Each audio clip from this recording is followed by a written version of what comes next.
Assalamualaikum warahmatullahi wabarakatuh. Selamat datang kembali pada channel saya. Pada video kali ini kita akan melanjutkan ya pemahaman kita pada bab kedua. Setelah kita memahami ya hukum Brecht dan persamaan Lawley yang dapat menjelaskan terjadinya difraksi sinar X ya. Pada video kali ini kita akan mulai untuk menjelaskan bagaimana eksperimen difraksi sinar X itu bisa dilakukan. Nah, pada video kali ini judulnya adalah X-ray diffraction methods ya, metode difraksi sinar X atau metode eksperimen difraksi sinar X. Ya, eksperimen difraksi sinar X itu dapat digunakan untuk menentukan struktur kristal. Nah, ini yang dilakukan pada kristalografi ya, ilmu yang mempelajari kristal dan juga dapat digunakan untuk spektroskopi sinar X. Ini dapat digunakan untuk menentukan panjang gelombang sinar X. Nah, prinsip dasar eksperimen difraksi sinar X ini adalah hukum Brecht ya pada persamaan 2.1 yang sudah kita pahami pada video sebelumnya. Nah, dengan menganalisis refleksi orde pertama atau N-nya sama dengan 1 dari semua bidang atom yang mungkin, nah, hukum Brecht itu dapat dituliskan sebagai berikut 2D sin theta. Di sini N-nya diisi dengan 1. Ya, ini juga sudah dijelaskan kenapa memilih 1 persamaan 2.6. Nah, berdasarkan persamaan 2.6 ini atau hukum Brecht ini, difraksi sinar X nanti akan terjadi hanya pada nilai D, theta, dan lambda yang memenuhi persamaan ini. Jadi kalau misalkan ada pasangan D, theta, dan lambda yang tidak memenuhi persamaan ini, maka tidak akan terjadi.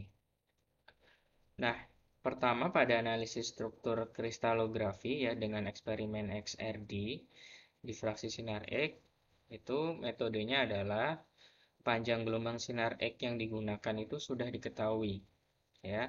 Jadi misalkan kita melakukan eksperimen di XRD, nah sinar X yang kita gunakan dalam eksperimen itu harus sudah diketahui.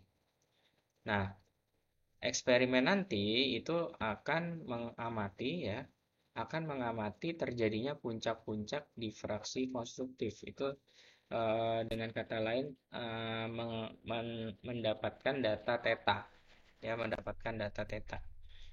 Jadi dari data lambda yang sudah diketahui dan theta ini hasil dari pengukuran. Nah, berdasarkan persamaan ini ya, maka kalau lambda udah tahu, theta-nya udah tahu, berarti kan nanti kan kita bisa menentukan D. D ini adalah interplanar spacing, jarak antar bidang ya dengan menggunakan persamaan 2.6. Nah, kalau misalkan kita sudah memiliki data D dengan menggunakan informasi data D ini, kita nanti akan dapat menentukan ukuran unit sel dan distribusi atom di dalam unit sel. Misalkan eh, apakah itu strukturnya SC, apakah itu strukturnya BCC, SCC nanti akan kita analisis ya. Nanti ada contoh datanya, kemudian dari data XRD ini kita bisa menentukan struktur kisi sebuah material gitu ya. Nah, itu untuk analisis struktur kristalografi. Tapi kalau untuk spektroskopi sinar X itu kebalik. Jadi yang sudah diketahui itu adalah nilai D-nya. Jadi material yang digunakan itu sudah eh, dikarakterisasi, sudah tahu ya karakteristik D-nya dan yang ingin kita cari dalam spektroskopi adalah lambdanya. Nah, kemudian nanti eksperimen juga sama-sama menghasilkan data puncak-puncak difraksi. Nah, dari data D yang sudah diketahui dan theta hasil eksperimen, kita dapat menentukan panjang gelombang sinar X yang digunakan dengan menggunakan persamaan hukum Brecht, persamaan 2.6. Perlu diperhatikan bahwa ya di sini panjang gelombang sinar X yang digunakan di dalam eksperimen XRD pun harus memenuhi persyaratan tertentu ya, sesuai dengan penjelasan dari hukum Brecht.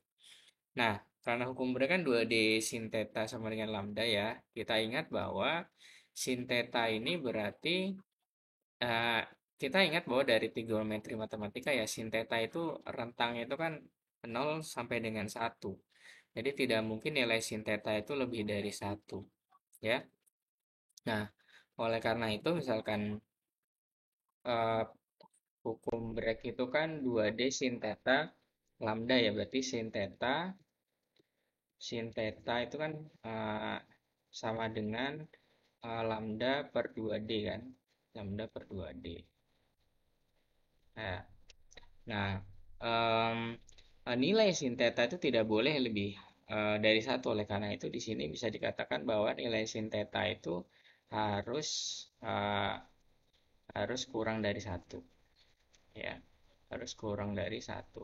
Maka perbandingan antara lambda dengan 2D, ya, perbandingan lambda dengan 2D itu harus kurang dari satu, sehingga bisa kita tuliskan bahwa lambda ini, panjang gelombang sinar X ini harus kurang dari 2 kali interval spacing.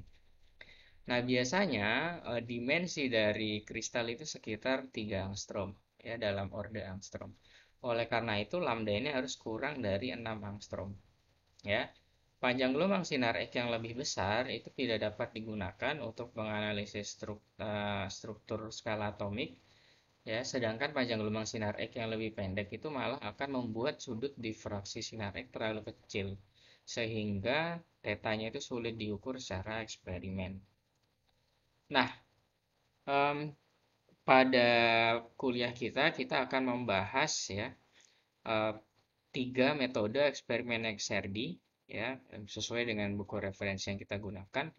Terdapat 3 metode eksperimen XRD untuk mencari bidang-bidang kristal suatu material, ya, yang sedang diteliti. Yang metode yang pertama ini namanya teknik Laue, teknik yang dilakukan oleh Laue, ya, yang menemukan persamaan Laue.